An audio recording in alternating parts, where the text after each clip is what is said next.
Academic writing and compositions में आपका खैर मकदम है। मेरा नाम अनीसा फारूक। आज हम ब्लॉक 4 जिसका अनुमान है डिफरेंट टाइप्स ऑफ राइटिंग, इसमें हम आज यूनिट 15 और यूनिट 16 को पढ़ने जा रहे हैं। हमारे यूनिट 15 का अनुमान है बुक एंड मीडिया रिव्यूज।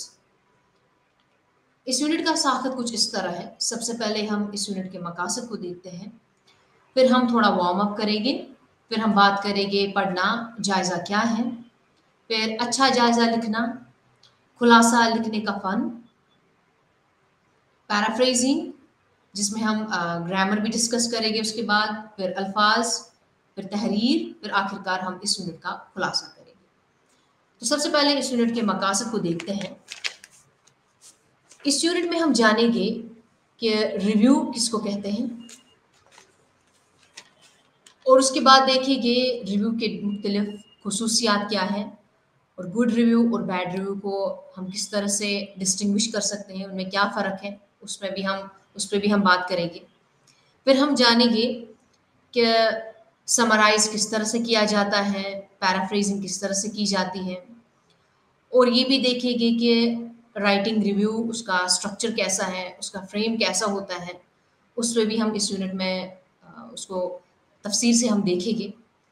फिर हम बात करेंगे टेंसेस किस तरह से इस्तेमाल होते हैं। जब हम रिव्यू लिखते हैं तो किस तरह से हम टेंसेस का इस्तेमाल करते हैं और किस टेंस का इस्तेमाल करते हैं।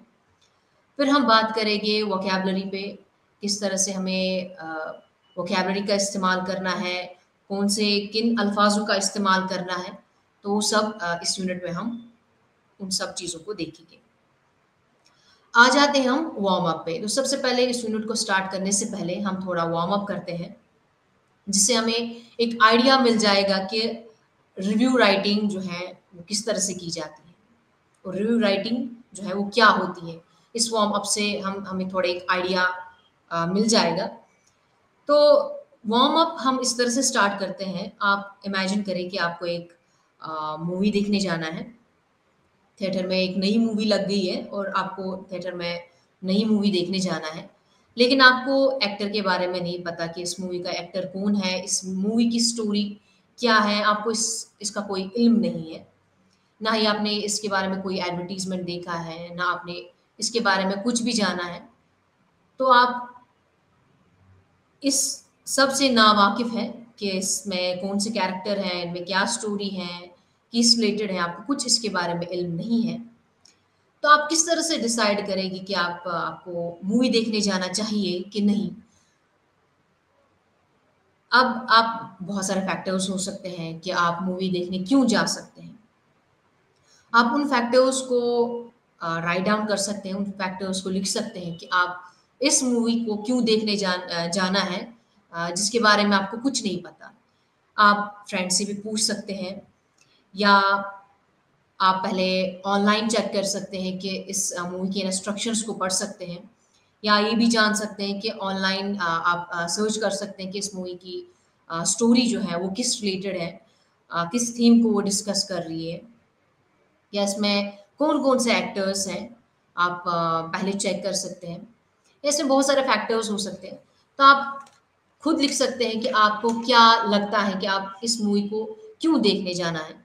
आपको या आप रेटिंग्स चेक कर सकते हैं ऑनलाइन इंटरनेट पे, आप इस मूवी की रेटिंग्स चेक कर सकते हैं। जब आपको ये सब चीज़ें पता चलेगी, तब आपको एक रीज़न मिल जाएगा कि आपको ये मूवी देखने क्यों जाना है। यानी इससे एक आइडिया मिलता है कि एक सॉर्ट ऑफ रिव्यू का आइडिया मिलता है कि आप क्यों ये मूवी देखने जा रहे हैं, जिसके बारे में आपको कुछ नहीं पता, जिसके बारे में आपको कोई इल्म नहीं है, उसके एक्टर्स के बारे में, उसकी स्टोरी के बारे में, फिर भी आप देखने जाना चाहते हैं। तो इसमें एक सॉर्ट ऑफ आइडिया मिलता है कि एक रिव्यू किस तरह से लिखा जाता है। जब हम रिव्यू लिखते हैं तो उसके इन्हीं फीचर्स को हम देखते हैं, तो उनके बाद हम रिव्यू लिखते हैं। अब हम देखते हैं कि रिव्यू जो है वो क्या है, यानी पढ़ना जायज़ा क्या है। जायज़ा यानी रिव्यू को हम जायज़ा कहते हैं। तो जायज़ा क्या है? कैम्ब्रिज डिक्शनरी के मुताबिक अगर हम देखते हैं कि रिव्यू की डेफिनिशन जो है वो क्या है, तो किसी चीज़ के बारे में दोबारा सोचना या बात करना या इसमें तब्दीलियाँ करने या इसके बारे में फैसला करने के लिए जो भी हम डिसीजन लेते हैं उसको हम जायज़ा कहते हैं। तो एक बार जब आप जायज़ा लिखने के लिए बुनियादी मकसद को समझ लेते हैं, तो आप किसी भी चीज़ का जायज़ा ले सकते हैं, लेकिन तंज़ीम, अल्फ़ाज़, साख़त और लंबाई इस बात पर मुनहज़र होगी कि आया आप किसी इल्मी किताब या मज़मून, फ़िल्म हो अम, या कोई टीवी शो हो, उसका जायज़ा ले सकते हैं। लेकिन जायज़ा जो है हम मुख्तलिफ मतन का किया जा सकता है, यानी जायज़ा हम फ़िक्शन स्टोरी का भी करते हैं, नॉन फ़िक्शन स्टोरी का भी जायज़ा किया जा सकता है या न्यूज़पेपर आर्टिकल का भी, जर्नल आर्टिकल का, एकेडमिक राइटिंग जो पीस होता है, उसका भी हम जायज़ा कर सकते हैं। और ये रिव्यू राइटिंग ज़्यादातर इन्हीं शोबों में इस्तेमाल होता है, ज़्यादा एकेडमिक राइटिंग में देखने को मिलता है या मूवी का रिव्यू हम ज़्यादा देखते हैं, उसमें भी ज़्यादा जायज़ा किया जाता है। तो इस तरह से हम जायज़ा करते हैं। तो एक रिव्यू जो है ये अ, यानी पीस ऑफ लिटरेचर या जब हम किसी भी लिटरेसी टेक्स्ट का जब हम जायज़ा करते हैं, तो हम उसको लिटरेसी क्रिटिसिज़्म कहते हैं। अब हम देखते हैं कि एक गुड रिव्यूअर यानी जिसमें ये कैपेबिलिटी होती है कि जायज़ा करने की कैपेबिलिटी होती है। हम किसको कह सकते हैं कि गुड रिव्यूअर हम किसको कह सकते हैं? गुड रिव्यूअर जो है वो अ, टेक्स्ट को इवैल्यूएट नहीं करता है, टेक्स्ट को क्रिटिसाइज़ नहीं करता है या किसी भी आर्टिकल को क्रिटिसाइज़ नहीं करता है। बल्कि वो डिसाइड करता है कि इसमें इन्फॉर्मेशन जो है, इन्फॉर्मेशन के बेसिस पे वो डिसाइड करता है। वो खाली अपनी ओपिनियन के बेसिस पे उसमें जजमेंट पास नहीं करता, बल्कि उस टेक्स्ट को पढ़ता है। टेक्स्ट को पढ़ने के बाद इसमें पॉइंट्स को एनालाइज़ करता है, थॉट्स को एनालाइज़ करता है, आइडियाज़ को एनालाइज़ किया जाता है। जब इन पॉइंट्स को एनालाइज़ किया जाता है इनकी यानी इस टेक्स्ट की स्ट्रेंथ क्या है, इस टेक्स्ट की वीकनेस क्या है, तो उसी के बेसिस पे एक रिव्यू दिया जाता है कि इसमें क्या ख़ुसूसियात हैं, क्या ख़ामियाँ हैं, वो सब एक रिव्यूअर वो सब को देखता है, इस टेक्स्ट में इन सब चीज़ों को देखता है, उसके बाद एक रिव्यू देता है। यानी इसमें एक प्रॉपर प्रोसीजर का इस्तेमाल होता है जब रिव्यू दिया जाता है। इसमें ये भी देखा जाता है जब राइटर ने इस टेक्स्ट को लिखा है या पर्टिकुलर पीस ऑफ राइटिंग को लिखा है, उसका कंटेंट क्या था, ऑडियंस क्या सोचकर उसने लिखा है, किस ऑडियंस के लिए लिखा है। तो एक रिव्यूअर को इन सब चीज़ों का ध्यान रखना बहुत ही ज़रूरी है। और उसके बाद जब रिव्यूअर किसी भी टेक्स्ट को का रिव्यू देता है, उसमें एक एक क्रिटिकल लेंस डेवलप हो जाता है। यानी उसमें एक ऐसा क्रिटिकल लेंस डेवलप हो जाता है जिसकी वजह से वो क्रिटिक देता है, जिसमें एक एक सलाहियत डेवलप हो जाती है। जब वो क्रिटिक देता है, वो प्रॉपर सीक्वेंस में जिस तरह से टेक्स्ट लिखा गया है, जिस तरह से राइटर ने टेक्स्ट लिखा है, जिस तरह से राइटर ने आइडियाज़ को इलैबोरेट किया है, जिस सीक्वेंस में राइटर ने आइडियाज़ को लिखा है या पेश किया है, तो उसी तरीके से जो रिव्यूअर है, उसी तरीके से उसी स्ट्रक्चर को नज़र में रखकर रिव्यू दिया जाता है। तो इसमें रिव्यूअर अपनी ओपिनियंस नहीं देता है, यानी अपनी पर्सनल ओपिनियन जो है बायस यानी वो उस सेंस में नहीं देता है, बल्कि जो भी टेक्स्ट में लिखा गया है, जो भी स्ट्रॉन्ग पॉइंट्स हैं, वीक पॉइंट्स हैं, इसको इलैबोरेट करके लिखा जाता है। रिव्यू जो है ये मुख्तलिफ शोबों में इस्तेमाल होता है। इससे पहले भी हमने डिस्कस किया कि ये मूवीज़ रिव्यू हम ज़्यादा देखते हैं। मूवी का रिव्यू या किसी वेबसाइट का रिव्यू या किसी ऑर्गेनाइज़ेशन का रिव्यू हम देखते हैं या कोई भी नया प्रोडक्ट लॉन्च हो गया है, उसका भी हम रिव्यू देखते हैं या कोई बुक जो है वो पब्लिश हो गया है, उसका भी हम रिव्यू देखते हैं। लेकिन जब हम बुक का रिव्यू देते हैं उसको हम डिस्क्रिप्टिव रिव्यू कहते हैं या क्रिटिकल रिव्यू कहते हैं। डिस्क्रिप्टिव रिव्यू जो है इसमें यूजुअली इसमें समराइज़ किया जाता है कि बुक के अंदर क्या लिखा गया है, यानी बुक में किन आइडियाज़ को डिस्कस किया गया है, क्या लिखा गया है बुक में। लेकिन इसमें जैसे कि बुक्स में ऐसा कुछ एक प्लॉट लिखा गया है या कुछ एक हिडन प्लॉट है, उन सब चीज़ों को डिस्कस नहीं किया जाता है रिव्यू में। रिव्यू में उन सबको हाइड ही किया जाता है या जिस तरह से राइटर ने कंक्लूड किया है, उस तरह से रिव्यू में हम कंक्लूड नहीं करते, बल्कि हम उस क्रिटिकल लेंस से हम टेक्स्ट को एनालाइज़ करते हैं, टेक्स्ट को इवैल्यूएट किया जाता है। यानी एक रीडर को एक आइडिया मिल जाए कि इस टेक्स्ट में क्या है और इस टेक्स्ट में स्ट्रॉन्ग पॉइंट्स क्या हैं, वीक पॉइंट्स क्या हैं, तो इसलिए राइटर जो है वो रिव्यू देता है। लेकिन गुड रिव्यू जो है एक इसमें खाली समरी नहीं होती है, खाली समराइज़ नहीं किया जाता है, बल्कि उसमें एक अपनी ओपिनियन भी होती है। यानी इसमें कंक्लूड किया जाता है, इसको रिकमेंड किया जाता है लास्ट में जब रिव्यूअर एक रिव्यू देता है, तब लास्ट में उसको कंक्लूजन में रिकमेंडेशन भी देता है, तो वो उसको लास्ट में पेश करता है। लेकिन इसमें एक प्रॉपर सीक्वेंस, जिस तरह से हम आर्टिकल का एक प्रॉपर स्ट्रक्चर होता है, आर्टिकल लिखने का प्रॉपर स्ट्रक्चर होता है, उसी तरह से रिव्यू लिखने का भी प्रॉपर स्ट्रक्चर होता है, जो हम आगे डिस्कस करेंगे। यानी रिव्यू लिखने का भी एक अपना स्टाइल, अपना स्ट्रक्चर होता है। जब रिव्यूअर उस स्टाइल को फॉलो करता है, तभी एक उसको हम गुड रिव्यूअर कह सकते हैं। यानी इसमें एक प्रॉपर टोन का इस्तेमाल किया जाता है, इसमें कंटेंट को देखकर, ऑडियंस को देखकर राइटिंग स्टाइल इख्तियार किया जाता है। इसमें फैक्ट्स यानी फैक्ट्स, ओपिनियंस, इम्पोर्टेंस जो है इस वर्क का, वो सब डिस्कस किया जाता है रिव्यू में। अब हम बात करते हैं अच्छा जायज़ा लिखना, यानी राइटिंग अ गुड रिव्यू, किस तरह से एक अच्छा जायज़ा लिखा जाता है। तो अच्छा जायज़ा लिखने के लिए सबसे पहले हम सबसे पहले हम एक्टिविटी करते हैं, जिससे हमें एक आइडिया मिल जाएगा कि एक अच्छा जायज़ा किस तरह से लिखा जाता है। तो यहाँ पर ये एक एक्टिविटी है, इसमें हम देखेंगे कि यहाँ पर कुछ स्टेटमेंट्स दी गई है। यहाँ पर बहुत सारे फीचर्स दिए गए हैं। इन फीचर्स को हमें आगे इस बॉक्स में, इन बॉक्सेस में उनको रखना है कि कौन सी फीचर कहाँ पर सूट होगी। यानी फीचर्स ऑफ गुड रिव्यू और फीचर्स ऑफ बैड रिव्यू, यानी इनमें से कौन से पॉइंट्स जो हैं वो गुड रिव्यू वाले इसमें आ जाएगी, फीचर्स में आ जाएगी, और इनमें से जो भी स्टेटमेंट्स होगी वो बैड रिव्यू में आ जाएगी। हमें खुद सॉर्ट आउट करना है। जैसे कि सबसे पहले हम देखेंगे पहला वाला, जो पहली वाली फीचर है, review is about expressing personal opinion about the author of the book.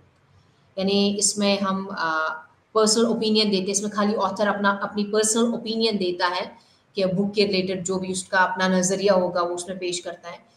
ये जो है पहला वाला फीचर जो है ये बैड रिव्यू में आ जाएगा। लेकिन एक गुड रिव्यूअर जो होता है वो खाली अपनी ओपिनियन, पर्सनल ओपिनियन को रिव्यू में नहीं लिखता है। ये बैड रिव्यू में, ये एक बैड रिव्यू की फीचर है। उसके बाद हम दूसरा देखते हैं। यहाँ पर दूसरा दूसरी फीचर जो है, review should cover every detail mentioned in the book. यानी जो भी बुक में जितनी भी डिटेल मेंशन की गई है, वो सब रिव्यूअर उन सबको नज़र में रखना है उनको, और उसके बाद रिव्यू देना है। ये सही है, इसको हम गुड रिव्यू में, ये एक गुड रिव्यू की फीचर है। उसके बाद next, review is evaluation of the book और मटेरियल। रिव्यू एक इवैल्यूएशन नहीं होती है। उसके बाद review is a commentary on material. ये एक कमेंट किया जाता है मटेरियल पे, ये गुड रिव्यू में आ जाएगा। और उसके बाद review is not for public circulation, ये गलत है, यानी बैड रिव्यू में आ जाएगा। ये हम पब्लिक सर्कुलेशन के लिए ही इस्तेमाल करते हैं। उसके बाद review has to be well organised. हाँ, ज़रूरी है, रिव्यू का वेल ऑर्गेनाइज में होना बहुत ही ज़रूरी है। यानी उस सीक्वेंस में लिखना जिस तरीके से राइटर ने कोई टेक्स्ट लिखा है, तो उसी सीक्वेंस में उन्हीं आइडियाज़ को, उन्हीं वैसे ही थॉट्स को लिखना है, वैसे ही कमेंट करना है जिस तरीके से राइटर ने लिखा है, जिस तरीके से या पर्टिकुलर टेक्स्ट लिखा गया है, अ, उसी तरीके से इनको ऑर्गेनाइज मैनर में इनको लिखना है। ये एक गुड फीचर में आता है। और उसके बाद reviewer should be familiar with the material that he she is reviewing। ये गुड फीचर में आ जाएगा क्योंकि जब तक ना रिव्यूअर फैमिलियर हो मटेरियल से, तब तक वो अच्छा रिव्यू नहीं दे सकता है। और ये फीचर्स थी गुड रिव्यू और बैड रिव्यू की।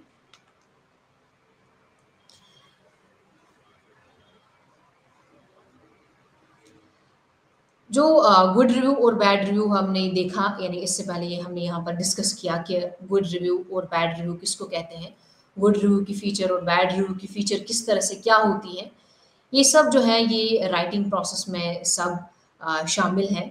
और जब हम कोई भी रिव्यू लिखते हैं, उनकी यानी ये कॉमन ये जो फीचर्स जो हमने डिस्कस किए हैं, ये कॉमन फीचर्स हैं, चाहे हम किसी का भी रिव्यू लिखें, चाहे वो एकेडमिक रिव्यू हो, बिजनेस रिव्यू हो या कोई और रिव्यू हो, तो ये सब फीचर जो है हर जगह अप्लाई होते हैं, यानी ये सिमिलर है। रिव्यू एक डायलॉग की तरह होता है जो ऑडियंस और क्रिएटर के दरमियान ऐसा लगता है कि एक डायलॉग हो रहा है ऑडियंस और राइटर के दरमियान, और उसमें टोन, सब्जेक्ट, स्टाइल का बहुत ही ख्याल रखा जाता है। यानी ये रिव्यूअर जो है ये रिव्यूअर जब टोन का इस्तेमाल करता है या स्टाइल का इस्तेमाल करता है, ये सब कंटेंट पे डिपेंड होता है और ऑडियंस पे डिपेंड होता है कि रिव्यूअर को कौन सा स्टाइल इख्तियार करना चाहिए, किस तरह से टेक्स्ट को किस तरह से रिव्यू देना चाहिए, सब जो है कंटेंट पे डिपेंड है और ऑडियंस पे डिपेंड होता है। लेकिन जो एकेडमिक रिव्यू है, एकेडमिक रिव्यू की जो कॉमन फीचर्स है, वो कुछ इस तरह से हैं कि रिव्यू जो है ये एकेडमिक रिव्यू की बात कर रहे हैं हम। एकेडमिक रिव्यू ये एक समराइज़ किया जाता है जो भी टेक्स्ट अगर हम बुक का या जर्नल का या आर्टिकल का जो रिव्यू लिखा जाता है, तो उसका समराइज़ किया जाता है, उसको उसकी समरी पेश की जाती है एक कॉन्साइज़ मैनर में, और ओवरऑल पर्सपेक्टिव जो है उसको पेश किया जाता है, यानी उस आर्टिकल में या उस जर्नल में ओवरऑल पर्सपेक्टिव जो है उसको डिस्कस किया जाता है एकेडमिक राइटिंग में। और उसके अलावा जो क्रिटिकल एवेलुएशन की जाती है, क्रिटिकल एवेलुएशन में जैसे कि ऐसी क्या चीज़ है, ऐसी क्या बात है इस टेक्स्ट में जो दूसरे लोगों को भी पढ़ने के लिए मुतासिर करे। ये सब जो है रीडर इन सब चीज़ों को कैच कैच करता है और उसके बाद रिव्यू में, रिव्यू आर्टिकल में ये सब चीज़ें वो डिस्कस करता है कि जो दूसरे रीडर्स के लिए, यानी जो बाकी रीडर्स के लिए ये इसमें यानी कौन से स्ट्रॉन्ग पॉइंट्स हो सकते हैं, ये रीडर किस तरह से इसमें यानी इसको किस तरह से पढ़ सकता है, क्या रीडर के लिए ये ज़रूरी हो सकता है कि इस टेक्स्ट को पढ़े, या इसमें खाली वीक पॉइंट्स हैं, या क्या इसमें गुड पॉइंट्स हैं, वीक पॉइंट्स हैं, अगर गुड पॉइंट्स है क्या वो ज़्यादा है, या वीक पॉइंट्स है क्या वो ज़्यादा है। ये सब चीज़ें जो है रिव्यूअर इन सब चीज़ों को डिस्कस करता है अपने रिव्यू आर्टिकल में, अपने रिव्यू पीस में। और उसके बाद एकेडमिक राइटिंग में जो रिव्यू किया जाता है उसमें स्पेसिफिक फीचर्स का ख्याल रखा जाता है, यानी की पॉइंट्स जो राइटर ने इस्तेमाल किए हैं, उन सब की पॉइंट्स को ध्यान में रखकर उन्हीं की पॉइंट्स को डिस्कस किया जाता है, उनकी पॉइंट्स को इवैल्यूएट किया जाता है कि किस तरह से राइटर ने इन सब चीज़ों को रखा है, किस तरह से एक पर्सपेक्टिव उनका क्या पर्सपेक्टिव रहा है। तो ये सब जो है रिव्यूअर इन सब चीज़ों को देखता है, इन सब चीज़ों को एनालाइज़ करता है। अब हम देखते हैं कि एक फ़िल्म का जायज़ा किस तरह से लिया जाता है। यहाँ पर एक एग्ज़ाम्पल ले रहे हैं फ़िल्म का, यानी एक रिव्यू मूवी का रिव्यू हम किस तरह से लेते हैं। मूवी का रिव्यू जब हम लेते हैं तो उसमें एक पर्टिकुलर स्ट्रक्चर होता है। सबसे पहले तारुफ़ यानी इंट्रोडक्शन वाला हिस्सा होता है, दूसरा मेन बॉडी रहती है और तीसरा कंक्लूजन वाला पार्ट रहता है। इंट्रोडक्शन में इसमें फैक्ट्स डिस्कस किए जाते हैं, बैकग्राउंड इन्फॉर्मेशन दी जाती है फ़िल्म के बारे में, जो भी बैकग्राउंड इन्फॉर्मेशन हो, जितने भी फैक्ट्स हो, वो इंट्रोडक्टरी पार्ट में इसको लिखा जाता है। और उसके बाद टाइटल को डिस्कस किया जाता है इंट्रोडक्टरी पार्ट में। आर्टिस्ट का नाम जो है, इनमें कौन-कौन से आर्टिस्ट हैं, उनको डिस्कस किया जाता है। उसके बाद डायरेक्टर कौन है, या ये कौन-सी टाइप की मूवी है, क्या ये कॉमेडी मूवी है, थ्रिलर है या कुछ और है? इसकी सेटिंग क्या है, कहाँ पर शूटिंग की गई है, ये सब जो है, ये बैकग्राउंड इन्फॉर्मेशन जो है, ये इंट्रोडक्टरी पार्ट में लिखा जाता है। और उसके बाद आ जाता है मेन पार्ट जो है, यानी रिव्यू का मेन पार्ट। मेन पार्ट यानी मेन बॉडी जो है, उसमें यूजुअली 2 पैराग्राफ्स लिखे जाते हैं, यानी बॉडी वाला हिस्सा ये 2 पैराग्राफ्स में डिस्ट्रीब्यूट होता है। यानी सबसे पहला जो पैराग्राफ है, उसमें मेन फीचर्स डिस्कस किए जाते हैं। यानी जो उस फ़िल्म की जो पूरी समरी जो है, वो पहले वाले पैराग्राफ में उसको डिस्कस किया जाता है। और सेकंड पैराग्राफ में जनरल कमेंट्स पेश किए जाते हैं, ओपिनियंस पेश किए जाते हैं, एक्टिंग के बारे में ओपिनियन, म्यूज़िक के बारे में ओपिनियन, फ़ोटोग्राफ़ी के बारे में, कलर के बारे में, सेटिंग के बारे में, या कॉस्ट्यूम के बारे में, या स्पेशल इफ़ेक्ट्स के बारे में सेकंड पैरा में लिखा जाता है। फिर आ जाता है आखिरी पैराग्राफ, यानी कंक्लूजन वाला हिस्सा। कंक्लूजन वाले हिस्से में इसको रिकमेंडेशन दी जाती है, यानी जो भी ऊपर एनालाइज किया गया है, जो भी ऊपर डिस्कस किया गया है इंट्रोडक्टरी पार्ट में, मेन पार्ट में, तो उसके बाद कंक्लूजन वाले पार्ट में इसको इसकी रिकमेंडेशन दी जाती है, उसके रैशनल्स उसको डिस्कस किए जाते हैं कंक्लूजन वाले हिस्से में। और यूजुअली जब मूवी का रिव्यू हम देखते हैं, हम स्टार्स में मूवी का रिव्यू देखते हैं, यानी स्टार्स दिए गए हुए होते हैं, उन स्टार्स की डिफरेंट कलर कॉम्बिनेशन होती हैं। जितनी ज़्यादा ज़्यादा कलरफुल होता है, तो उतने ही उस मूवी के रिव्यूज़ जो हैं वो पॉजिटिव मिले हुए होते हैं। या हम ऐसे भी कह सकते हैं कि कुछ जो स्टार्स हैं हाफ फुल रहते हैं, या कुछ फुल रहते हैं। फुल का भी मतलब है कि जो मूवी है इसके पॉजिटिव रिव्यूज़ आए हैं, और हाफ का मतलब है इसमें अ, कुछ ही पॉजिटिव व्यूज़ आए हैं, यानी बोथ पॉजिटिव और नेगेटिव व्यूज़ भी आए हैं। तो इस तरह से ये हम मूवी के रिव्यूज़ इस तरह से हम देखते हैं स्टार्स के शक्ल में। और उसके बाद जब हम स्ट्रक्चर देखते हैं, जब एक यानी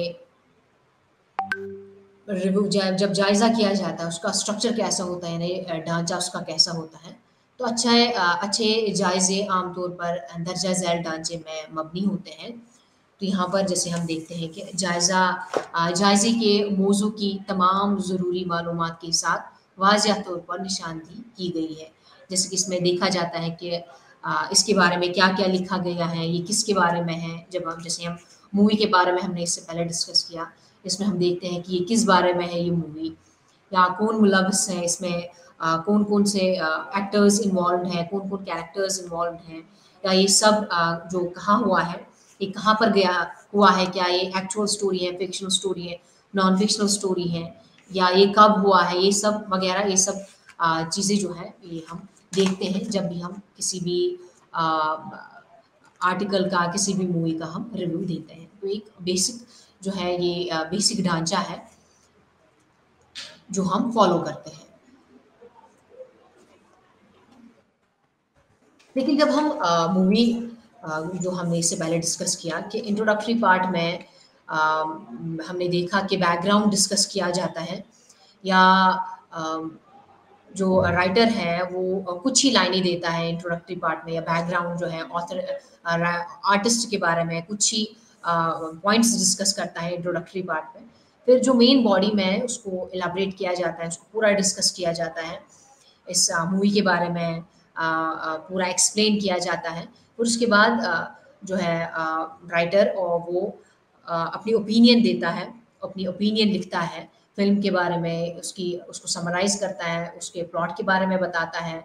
लेकिन जो एंडिंग है वो रिव्यू में नहीं लिखी जाती, यानी फ़िल्म की एंडिंग जो है क्या वो हैप्पी एंडिंग है या सैड एंडिंग है, वो सब डिस्कस नहीं किया जाता है। रिव्यूअर वो सब चीज़ें जो है वो डिस्कस नहीं करता है, क्योंकि फिर रीडर के लिए या व्यूअर के लिए वो एक सॉर्ट ऑफ वो नहीं रहेगा कि वो इस मूवी को देखे। जब वो ऑलरेडी रिवील होता है तो वो सब जब व्यूअर्स हैं वो सब उन सब चीज़ों को फिर वो देखने का मज़ा नहीं मिलता है।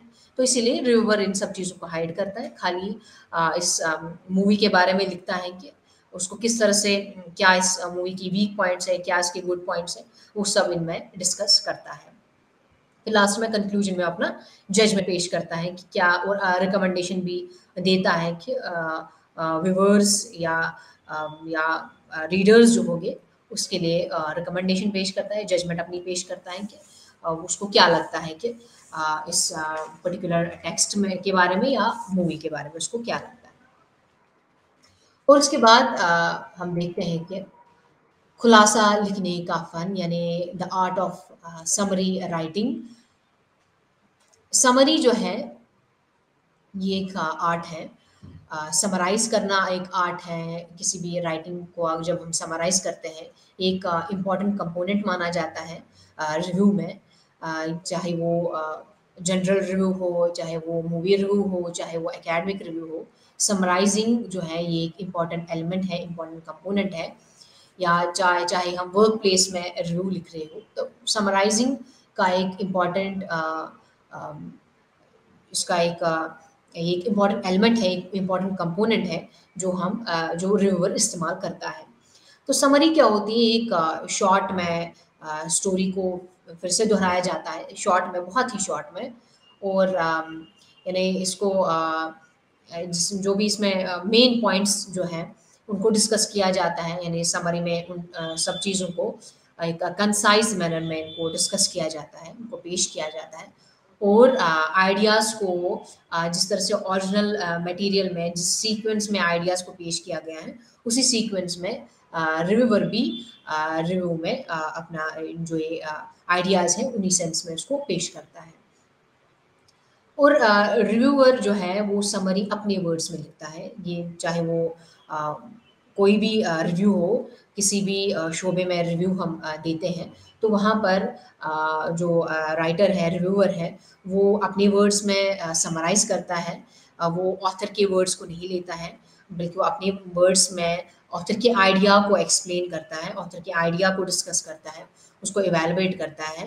और यहाँ पर ख़ास ख़्याल इन चीज़ों का करना बहुत ही ज़रूरी है कि रिव्यूअर को ऑथर के वर्ड्स जो हैं उनका इस्तेमाल नहीं करना है, बल्कि खाली उन आइडियाज़ को डिस्कस करना है। ऑथर जो रिव्यूअर है वो अपने वर्ड्स में उन आइडियाज़ को इलैबोरेट करता है।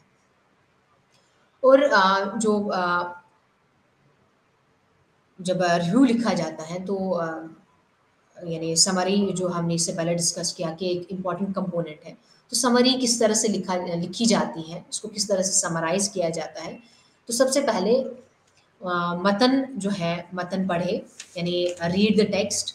जैसे यहाँ पर हम बात करते हैं एकेडमिक राइटिंग की। जब भी हम कोई भी एकेडमिक आर्टिकल पढ़ते हैं, तो सबसे पहले हम टेक्स्ट को पढ़ते हैं।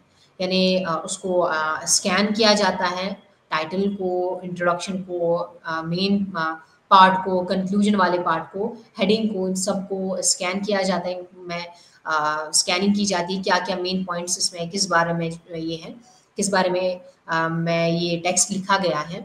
उसके बाद तक़सीम और शनाख्त करे, यानी उसके बाद जो रिव्यूअर है वो उस टेक्स्ट को ब्रेक करता है, उस टेक्स्ट को तक़सीम करता है हेडिंग्स में, यानी हेडिंग कौन होगी, सब हेडिंग कौन होगी, तो उस हिसाब से उनको टेक्स्ट को ब्रेक करता है।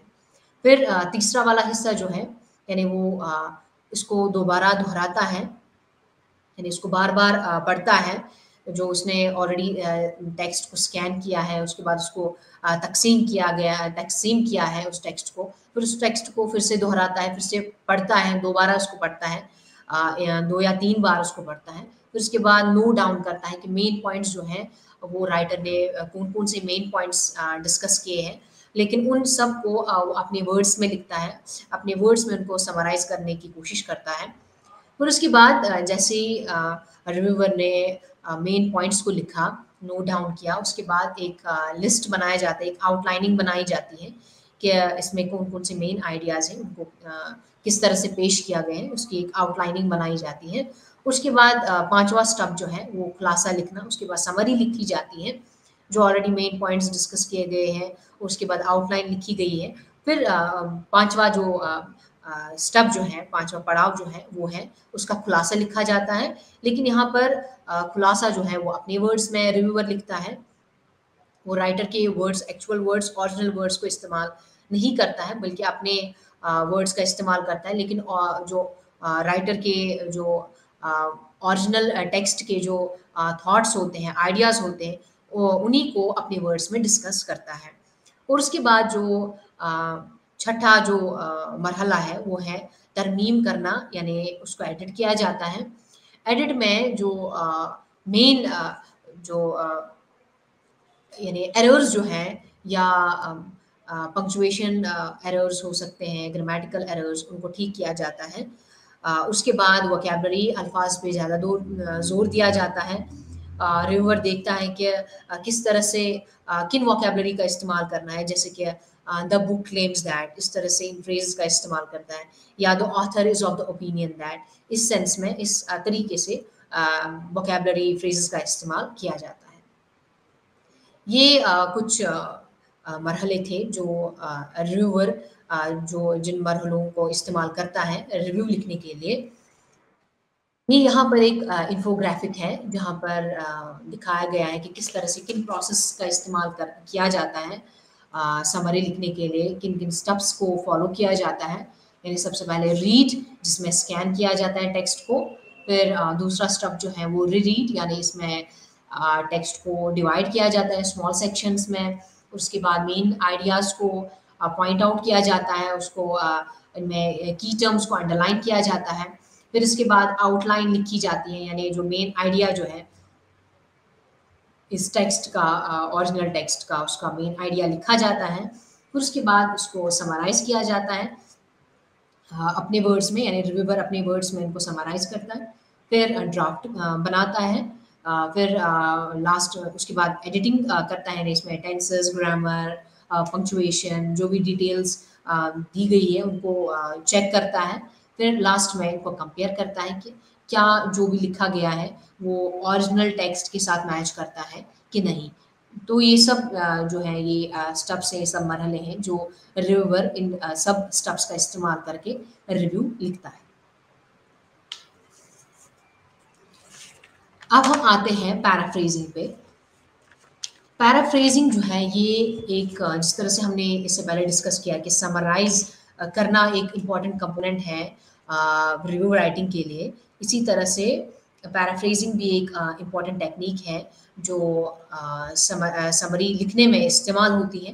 पैराफ्रेजिंग यानी ये इसमें ओरिजिनल आइडिया को अपने वर्ड्स, यानी किसी के आइडिया को अपने वर्ड्स में उसको लिखा जाता है, उसको हम पैराफ्रेजिंग कहते हैं। एक गुड पैराफ्रेजर हम उसको कह सकते हैं जो डिफरेंट वोकैब्युलरी का इस्तेमाल करता है, लेकिन या डिफरेंट वोकैब्युलरी हो या डिफरेंट स्ट्रक्चर हो, उसका इस्तेमाल करके जो ऑथर के जो ओरिजिनल टेक्स्ट की जो थॉट्स हैं, ओरिजिनल टेक्स्ट के थॉट्स को कन्वे करता है, लेकिन अपने डिफरेंट वोकैब्युलरी और डिफरेंट स्ट्रक्चर का इस्तेमाल करके, उसको हम पैराफ्रेजिंग कहते हैं। तो एक इम्पॉर्टेंट फीचर थी एक गुड पैराफ्रेजर की, कि किस तरह से वो डिफरेंट वोकैब्युलरी का इस्तेमाल करके और डिफरेंट स्ट्रक्चर का, सेंटेंस स्ट्रक्चर का इस्तेमाल करके वो ओरिजिनल आइडियाज़ को ही एक्सप्रेस करता है, वो ओरिजिनल आइडियाज़ को ही कन्वे करता है। तो यहाँ पर कुछ सिनोनिम्स हैं या कुछ सिमिलर वर्ड्स हैं जो यहाँ पर हम देख सकते हैं कि जो रिव्यूअर है उनको ज़्यादा सिनोनिम्स का इस्तेमाल करना चाहिए। उनको ओरिजिनल टेक्स्ट में जो भी वोकैब्युलरी इस्तेमाल की गई है उसी वोकैब्युलरी का इस्तेमाल करना नहीं चाहिए, बल्कि सिनोनिम्स का इस्तेमाल करना चाहिए या सिमिलर वर्ड्स का इस्तेमाल करना चाहिए। यहाँ पर हम देख सकते हैं example, venues can be used as a synonym for sites, but it should be able to fit with the meaning of the, जैसे कि यहाँ पर venues और sites ये एक ही सेंस में इस्तेमाल होते हैं, एक सिनोनिम टर्म्स है। या दूसरी एक इम्पॉर्टेंट जो फीचर है वो ये है कि वॉइस को चेंज करना चाहिए कि यानी अगर एक्टिव वॉइस में लिखा गया है तो यहाँ पर रिव्यूअर को पैसिव वॉइस में लिखना चाहिए, या अगर पैसिव वॉइस में ऑलरेडी टेक्स्ट लिखा गया उसको एक्टिव वॉइस में उसको लिखना चाहिए, उसको चेंज करना चाहिए, यानी वॉइस को चेंज करना ज़रूरी है। उसके बाद सब्स्टिट्यूशन ऑफ डेफिनिशंस, यानी डेफिनिशंस को भी सब्स्टिट्यूट करना चाहिए। यहाँ पर हम देख सकते हैं example, the company has a policy of the annual increments of its employees, और उसको किस तरह से चेंज किया गया है, इसको किस तरह से सब्स्टिट्यूट किया गया है।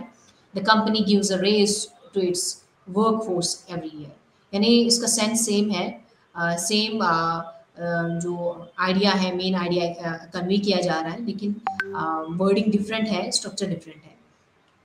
और उसके बाद डिफरेंट सेंटेंसेस को कंबाइन करना चाहिए, हमें कंजक्शंस का इस्तेमाल करना चाहिए, जैसे कि for, because, nor, but, yet, so, to, इन कंजक्शंस का इस्तेमाल करना चाहिए। इसके अलावा कंपोनेंट्स जैसे कि टाइम, डेट, नंबर्स, इनको हम किस तरह से क्रिएटिवली इस्तेमाल करें, जैसे कि 24 आवर्स को हम अ डे से हम उसको चेंज कर सकते हैं, अ डे या अ होल डे। इसी तरह से 2 वीक्स जैसे उसको हम रिप्लेस कर सकते हैं 14 डेज या फोर्टनाइट। इसी तरह से exchange the verbs and nouns, यानी वर्ब्स को हम एक्सचेंज कर सकते हैं। यहाँ पर हम देख सकते हैं एग्जाम्पल में, the student started their research for the survey of the air pollution in Delhi few years ago. यहाँ पर पहले सेंटेंस में रिसर्च जो है ये एज अ नाउन इस्तेमाल हुआ है। तो दूसरा इसकी जो पैराफ्रेजिंग हुई है यहाँ पर नीचे, तो यहाँ पर हम देख सकते हैं the student research for the survey of the air pollution in the Delhi recently. तो यहाँ पर जो रिसर्च है, रिसर्च यहाँ पर एज अ वर्ब इस्तेमाल हुआ है। तो इस सेंस में भी हम इस तरीके से भी हम चेंज कर सकते हैं, पैराफ्रेज किया जा सकता है, यानी वर्ब्स को नाउन्स में चेंज किया जा सकता है और नाउन्स को वर्ब्स में चेंज किया जा सकता है, या कंबाइन किया जाता है, कंबाइन किया जा सकता है, कंजक्शंस की मदद से सेंटेंस को कंबाइन किया जा सकता है, या मुख्तलिफ कंपोनेंट्स को डिफरेंट सेंस में इसको एक्सप्रेस किया जा सकता है। इसी तरह से यहाँ पर देख सकते हैं हम ग्रामर, ग्रामर में टेंसेस किस तरह से इस्तेमाल होते हैं, रिव्यू राइटिंग में टेंसेस का किस तरह से इस्तेमाल होता है। जैसे यहाँ पर हम 3 टेंसेस यूजुअली देखने को मिलते हैं रिव्यू राइटिंग में। तो पहला जो है प्रेजेंट टेंस। प्रेजेंट टेंस जो है यहाँ पर हम तब प्रेजेंट टेंस का इस्तेमाल करते हैं जब मेन पॉइंट्स को डिस्कस करना हो, या ओपिनियन को सम अप करने के लिए हम प्रेजेंट टेंस का इस्तेमाल करते हैं, या टॉपिक का ओवरव्यू देना हो तो वहाँ पर भी हम प्रेजेंट टेंस का इस्तेमाल करते हैं, या व्यूज़ देने हैं, या अगर आपको अपने व्यू पॉइंट्स देने हैं या प्रीवियस रिसर्च के व्यू पॉइंट्स देने हैं तो वहाँ पर भी हम प्रेजेंट टेंस का इस्तेमाल करते हैं। तो इसी तरह से पास्ट टेंस का इस्तेमाल कब होता है? पास्ट टेंस यानी पास्ट रिसर्च के लिए इस्तेमाल होता है, या पास्ट फाइंडिंग्स के लिए हम पास्ट टेंस का इस्तेमाल करते हैं। और प्रेजेंट परफेक्ट टेंस हम वहाँ पर इस्तेमाल करते हैं जहाँ पर हमें जनरल ओपिनियन दिखानी हो, या पास्ट वर्क दिखानी हो, या कोई भी ऐसी रिसर्च वर्क जो रिसेंटली हुई है तो उसमें भी हम प्रेजेंट परफेक्ट टेंस का इस्तेमाल करते हैं। अब कुछ अल्फाज जो हम इस रिव्यू राइटिंग में इस्तेमाल करते हैं।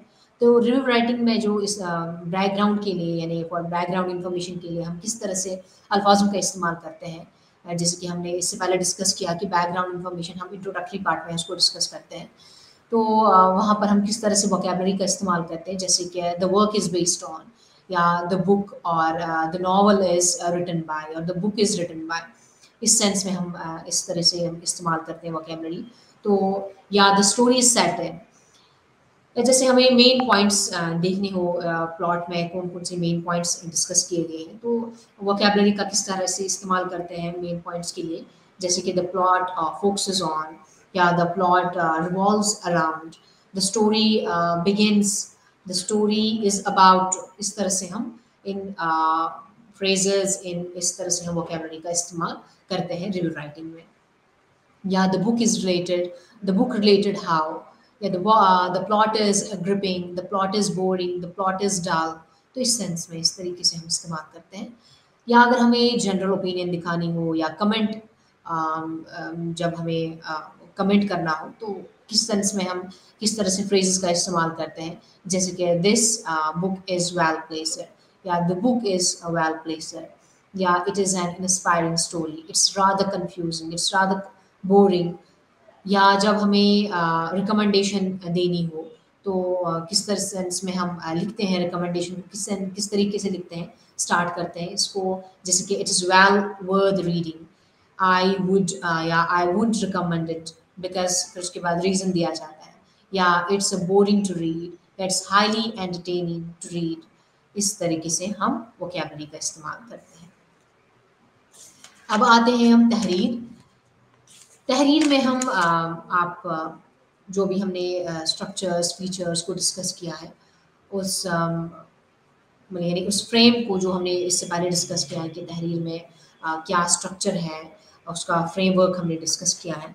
तो अगर आप उसी को देखेंगे उसके बाद किसी भी टॉपिक के बारे में आप रिव्यू दे सकते हैं, या जैसे आपने रिसेंटली कोई मूवी देखी हो तो उस मूवी के बारे में आप रिव्यू दे सकते हैं। जो पॉइंट्स हमने ऑलरेडी डिस्कस किए हैं किस तरह से रिव्यू दिया जाता है, तो आप उन पॉइंट्स को नज़र में रखकर आप रिव्यू दे सकते हैं। 100 एटलीस्ट 100 टू 150 वर्ड्स का आप रिव्यू दे सकते हैं।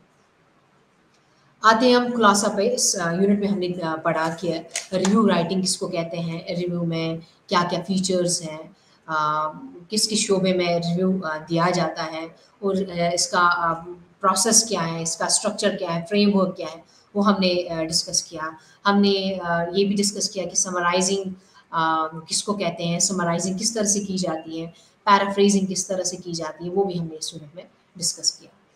अब हम आ जाते हैं यूनिट 16 में। इसमें इसका अनुमान है लर्निंग टू एडिट। इस यूनिट का साकर कुछ इस तरह है। सबसे पहले इस यूनिट के मकासद को हम देखेंगे, फिर इस यूनिट का तारुफ देंगे हम, फिर हम बात करेंगे एक अमल के तौर पर लिखना क्यों तरमीम करे, ग्रामर और अल्फाज, हेजे और अवकाफ, आला और पैराग्राफ को जोड़ना, पीर रीडिंग, पीर एडिटिंग और सेल्फ एडिटिंग, इसको भी हम इस यूनिट में डिस्कस करेंगे। तो सबसे पहले इस यूनिट के मकासद को हम देखेंगे। इस यूनिट में हम ये देखेंगे कि राइटिंग जो है, राइटिंग कितनी ज़रूरी है, यानी इस राइटिंग क्यों ज़रूरी बन चुकी है हमारी डे टू डे लाइफ में, वो भी हम इसमें डिस्कस करेंगे। और ये भी देखेंगे कि हमने किस तरह से टेक्स्ट मैसेज को वॉइस मैसेज को रिप्लेस करके हमने टेक्स्ट मैसेज का हम इस्तेमाल करते हैं आजकल। और हर शोबे में हम राइटिंग यानी रिटन लैंग्वेज का इस्तेमाल करते हैं, चाहे हम नोट्स लिखें या अपने थॉट्स को एक्सप्रेस करें, या किसी को कोई इन्फॉर्मेशन पहुंचानी हो हम उसको टेक्स्ट मैसेज करते हैं, या अपने ओपिनियंस अपने आइडियाज़ हमें एक्सप्रेस करने हो हम टेक्स्ट मैसेज के ज़रिए हम लिखकर हम दूसरों तक अपनी बात पहुंचाते हैं। जब हम कोई भी टेक्स्ट को लिखा जाता है तब एडिटिंग जो है ये एक इम्पॉर्टेंट एलिमेंट है, एक इम्पॉर्टेंट फीचर है एडिटिंग। एडिटिंग हम राइटिंग में हम एडिटिंग किया जाता है जब भी हम किसी भी टेक्स्ट को लिखते हैं उसके बाद उसको एडिट किया जाता है, यानी जब भी हम आइडियाज़ को एक्सप्रेस करते हैं। हम एडिटिंग में हम देखते हैं कि क्या वो आइडियाज़ जो है वो सीक्वेंशियल मैनर में वो एक्सप्रेस हुए हैं, क्या वो क्लियरली ऑर्गेनाइज्ड हैं, क्या वो उसमें कोहेरेंस है, वो हम एडिटिंग वाले हिस्से में उसको हम सब ये सब चीज़ें चेक करते हैं।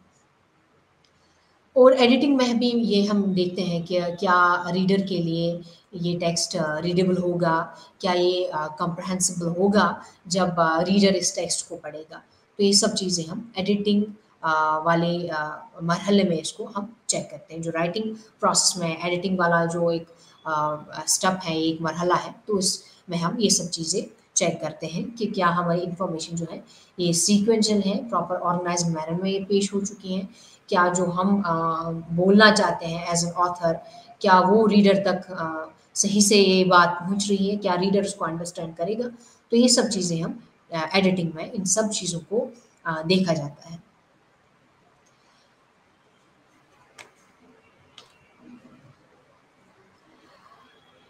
एक अमल के तौर पर लिखना यानी राइटिंग एज़ अ प्रोसेस, जो हमने इससे पहले भी डिस्कस किया कि राइटिंग जो है ये एक प्रोसेस है।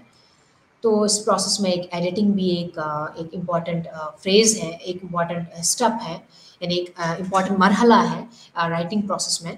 तो सबसे पहले राइटिंग में एक रिकर्सिव प्रोसेस जो है अ, ये देखने को मिलता है। इसमें बार-बार एडिट करना राइटिंग में एक एक आम सी बात है। यानी जब हम किसी भी टेक्स्ट को लिखा लिखा जाता है, जब हम कोई भी मैसेज लिखते हैं या चाहे वो फॉर्मल हो, इनफॉर्मल हो, हम सबसे पहले उसको फिर से दोबारा चेक करते हैं कि कहीं पर मैंने कोई मिस्टेक तो नहीं की लिखने में, या कहीं पर मैंने कुछ मिस तो नहीं किया जब हम लिख रहे थे। तो उसको हम चेक करते हैं, चाहे हम फॉर्मल टेक्स्ट लिखते हैं, इनफॉर्मल टेक्स्ट लिखते हैं, हम एक बार एटलीस्ट एक बार हम चेक करते हैं कि हमने क्या लिखा है। राइटिंग में जब लिखा जाता है तो ऑडियंस का ख़्याल रखा जाता है कि किसके लिए हम लिख रहे हैं, चाहे वो फॉर्मल पर्सन के लिए या इनफॉर्मल पर्सन के लिए। पर्पस को हम देखते हैं, टोन को हम देखते हैं, कौन-सा टोन हम इस्तेमाल करते हैं। कंटेंट को भी हम देखते हैं, किस कंटेंट में हम टेक्स्ट लिख रहे हैं या राइटिंग कर रहे हैं। फिर उसके बाद हम रिवाइज़ करते हैं, अपने थॉट्स को देखते हैं कि क्या कोई कहीं पर कुछ मिस तो नहीं हुआ है, तो उसको रिवाइज़ किया जाता है। फिर रिवाइज़ करने के बाद उसको एडिट किया जाता है। एडिट में ज़्यादा मेजर चेंजेस नहीं होती है, एडिट में माइनर चेंजेस होती हैं, यानी पंक्चुएशन चेंज, वोकैब्युलरी में उसको चेक किया जाता है, सेंटेंस स्ट्रक्चर चेक किया जाता है। लेकिन यहाँ पर हम देखते हैं, इसको आगे बढ़ने से पहले हम यहाँ पर देखते हैं कि एडिटिंग और रिवाइसिंग में क्या फ़र्क है। ये दोनों जो है ये राइटिंग के एक मरहले हैं, ये 2 मरहले हैं।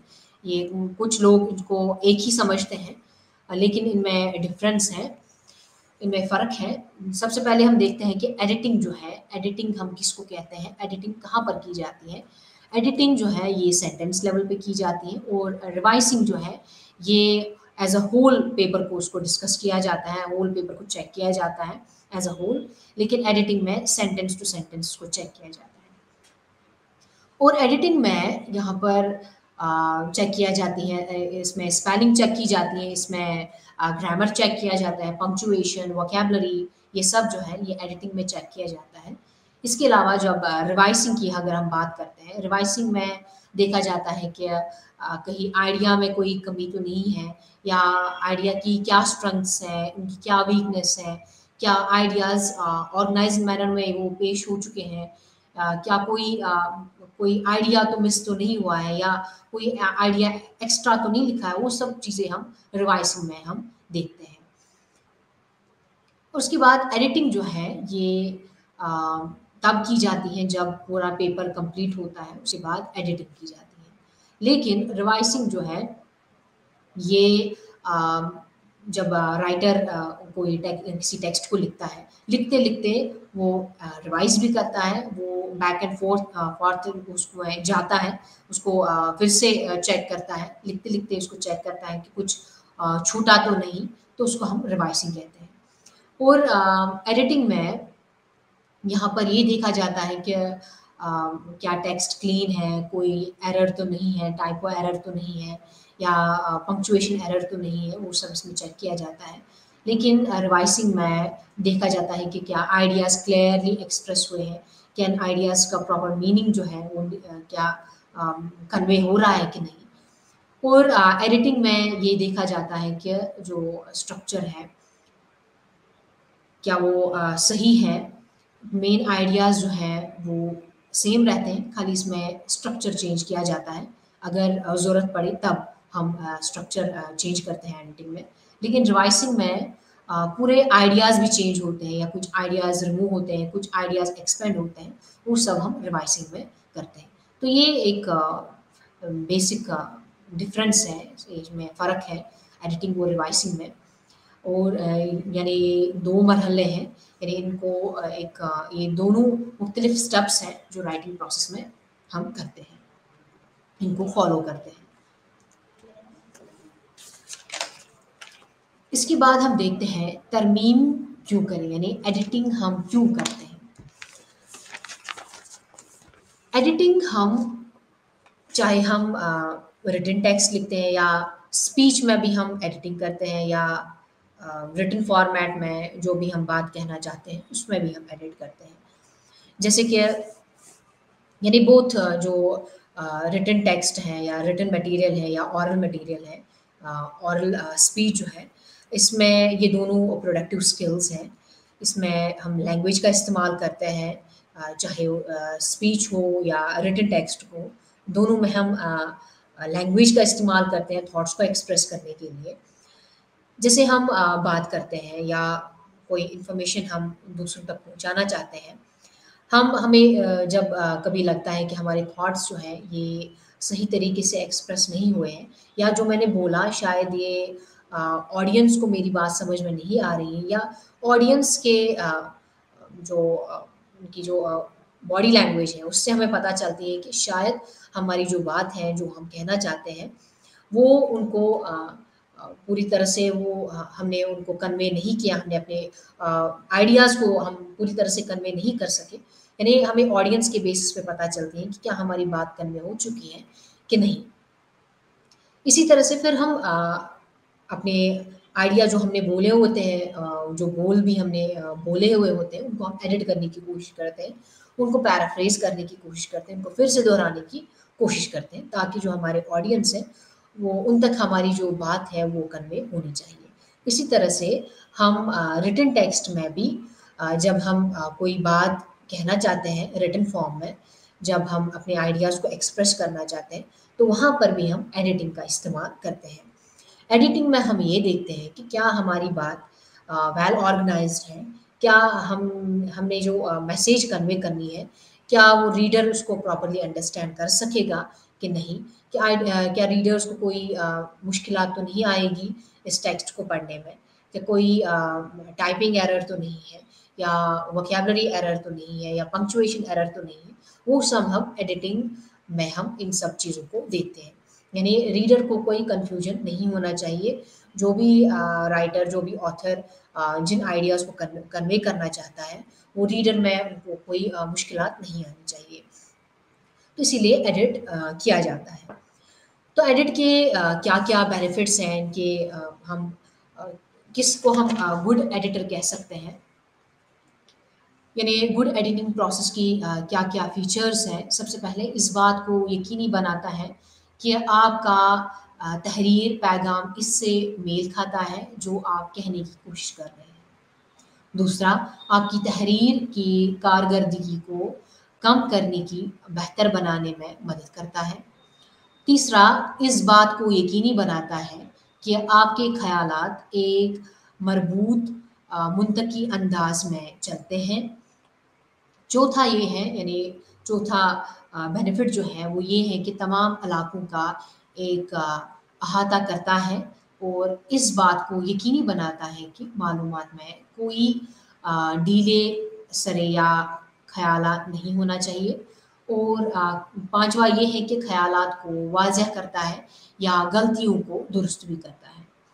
और छठा ये है कि एडिटिंग की जो बेनिफिट है, वो छठी बेनिफिट ये है कि एक अपने ख़यालात दलाइल को वाज़िया या दुरुस्त अंदाज़ में पेश करे, जो ग्रामर, हिजे और औकाफ के कन्वेंशंस की पैरवी करते हैं, जो सब आसानी में समझ सकते हैं। ये सब जो है ये एडिटिंग की फीचर्स हैं, ये बेनिफिट्स हैं। अब हम देखते हैं जो ग्रामर हम एडिटिंग में किस तरह से हम ग्रामर का हमें इस्तेमाल करना, ख़्याल रखना चाहिए, अल्फाज़ों का किस तरह से ख़्याल रखना है। देखा जाता है कि जो ज़्यादातर कन्फ्यूज़िंग वाले अल्फाज़ हैं, वो हैं वो इस तरह यहाँ पर लिस्ट दिया गया है। यूजुअली जो राइटर हैं उनको यूजुअली इन वर्ड्स में डिफ़िकल्टी लगती है, उनको लगता है कि ये जो वर्ड्स हैं ये सेम हैं, लेकिन इन वर्ड्स का डिफरेंट माने हैं। फ्यू और फ्यू में ये मुख्तलिफ माने हैं। इसी तरह से कन्फ्यूजिंग वाले जो वर्ड्स हैं वो है अफेक्ट और इफ़ेक्ट। दूसरा कैन और मे, फर्दर, फार्दर, गुड और वेल, दैट इज़ और एग्ज़ाम्पल, इसमें भी काफ़ी कन्फ्यूजन होता है इनिशियल स्टेज पे। या इंट्रो जो एक साथ होता है, या इंट्रो जब अलग-अलग होता है, इनमें डिफरेंट मीनिंग है। इट्स जब एपिस्ट्रॉफी वाला इट्स होगा या इस तरह से इट्स होगा, इनका डिफरेंट मीनिंग है। या lay, lie, less, favour, that, who, there, they are, their, then या देन, हु, whom, यूर और यू आर। तो इनका एक डिफरेंट मीनिंग है। तो राइटर को इन सब वर्ड्स का ख्याल रखना बहुत ही ज़रूरी है। जब इन वर्ड्स का इस्तेमाल करता हो, तब प्रॉपरली इनको चेक करें कि इन वर्ड्स का मीनिंग क्या वो सूटेबल हो रहा है कि नहीं, और कौन सा वर्ड इनको इस्तेमाल करना ज़रूरी है। और उसके बाद स्ट्रॉन्ग वर्ब्स, ज़्यादा स्ट्रॉन्ग वर्ब्स का ही इस्तेमाल करना चाहिए। जैसे कि शी इज़ बिलोंगिंग, इसको रिप्लेस कर सकते हैं शी बिलोंग्स, यानी शी बिलोंग्स जो है ये स्ट्रॉन्ग वर्ब है। इसी तरह से people are in love with him, इसको डिफरेंट सेंस में लिखा जा सकता है स्ट्रॉन्ग वर्ब। यहाँ पर हम देख सकते हैं पीपल लव हिम, या the actor is aware that people love him, इसको किस तरह से रिप्लेस किया जाता है, the actor knows people love him. She went to Ladakh, she travelled to Ladakh, तो यहाँ पर वेंट टू उसको रिप्लेस किया गया है स्ट्रॉन्ग वर्ब से ट्रैवल्ड। या I can't make it to the meeting, इसको रिप्लेस किया जा सकता है I can't attend the meeting. तो इसी तरह से हम स्ट्रॉन्ग वर्ब्स का इस्तेमाल करते हैं। इसके बाद सिमिलरली हमें यानी वीक एडजेक्टिव्स को अवॉइड करना चाहिए। जैसे कि रियली बैड, इसको हम रिप्लेस कर सकते हैं टेरेबल से। इसी तरह से रियली गुड, इसको हम रिप्लेस कर सकते हैं ग्रेट से। या वेरी बिग, इसको ह्यूज से। या वेरी ब्यूटीफुल, गॉर्जियस। तो इस तरह से हमें इन वीक एडजेक्टिव्स को अवॉइड करना बहुत ही ज़रूरी है जब भी हम किसी भी आर्टिकल को लिखते हैं। या मिक्सचर जो है, हमें शॉर्ट और लॉन्ग सेंटेंस का मिक्सचर हमें इस्तेमाल करना चाहिए। यानी खाली लॉन्ग सेंटेंसेस का हमें यूज़ नहीं करना चाहिए, क्योंकि जब हम लॉन्ग सेंटेंसेस का इस्तेमाल करते हैं तो रीडर के लिए काफ़ी मुश्किल होता है कि एक आइडिया जो है वो क्या, किस बारे में बात की गई है। क्योंकि लॉन्ग आइडियाज़ के लिए उसके लिए लॉन्ग टर्म मेमोरी, उसमें शॉर्ट टर्म मेमोरी की कैपेसिटी ज़्यादा होनी चाहिए। इसीलिए जब राइटर शॉर्ट सेंटेंसेस का इस्तेमाल करता है तो रीडर के लिए भी ईजी होता है अंडरस्टैंड करना। तो हमें मिक्सचर का इस्तेमाल करना चाहिए, नहीं शॉर्ट और लॉन्ग को एक साथ इस्तेमाल करना चाहिए। उसके बाद स्टिक टू वन वॉइस, यानी हमें खाली एक वॉइस का इस्तेमाल करना चाहिए। अगर हम एज अ फर्स्ट पर्सन लिख रहे हैं तो continuously as a first person ही लिखना चाहिए। या अगर हम एक्टिव वॉइस में लिखते हैं तो एज एन एक्टिव वॉइस में ही लिखना चाहिए। हमें पहले एक्टिव वॉइस फिर पैसिव वॉइस, इस तरह से हमें स्विच नहीं करना चाहिए। बल्कि अगर हम कोई वॉइस चूज कर रहे हैं या कोई जिस पर्सन अभी हम लिख रहे हैं, खाली उस पर्सन को हमें कंटिन्यू करना चाहिए। इसके बाद हेजे और अवकाफ। हेजे निकालना बहुत ही ज़रूरी है, यानी स्पेलिंग मिस्टेक्स, पंक्चुएशन, इन सबको ध्यान में रखना है। इन सबको चेक करना है कि कहीं पर कोई एरर तो नहीं है, स्पेलिंग एरर तो नहीं है, पंक्चुएशन एरर तो नहीं है। इनको एडिटिंग में हम उसको चेक करते हैं। उसके बाद हम देखते हैं आलात और पैराग्राफ को जोड़ना। हमें हम किन वर्ड्स का इस्तेमाल करते हैं जिनसे हम पैराग्राफ्स को जोड़ते हैं, जिनसे हम सेंटेंसेस को जोड़ते हैं। जैसे कि अगर हमें एडिशनल थॉट अगर हम लिखते हैं तो वहाँ पर हम इस तरह से इस्तेमाल करते हैं। इस तरह से हम कंजक्शंस का इस्तेमाल करते हैं, जैसे कि also, and, indeed, moreover, furthermore, in addition, besides, in fact, इनका इस्तेमाल करते हैं। जब हमें कंपैरिजन दिखाना हो तब हम वोकेबलरी का इस तरह से इस्तेमाल करते हैं, जैसे कि in the same way, likewise, similar. या अगर हमें कंट्रास्ट दिखाना हो, यानी कोई भी दो आइडियाज़ हैं जिनमें कंट्रास्ट है, जिनमें फ़र्क है, तो वहाँ पर हम ऑल द, बट, डिस्पाइट। तो इस तरह से कंक्लूजन में हम as a result, therefore, hence, thus का इस्तेमाल करते हैं। आपका शुक्रिया।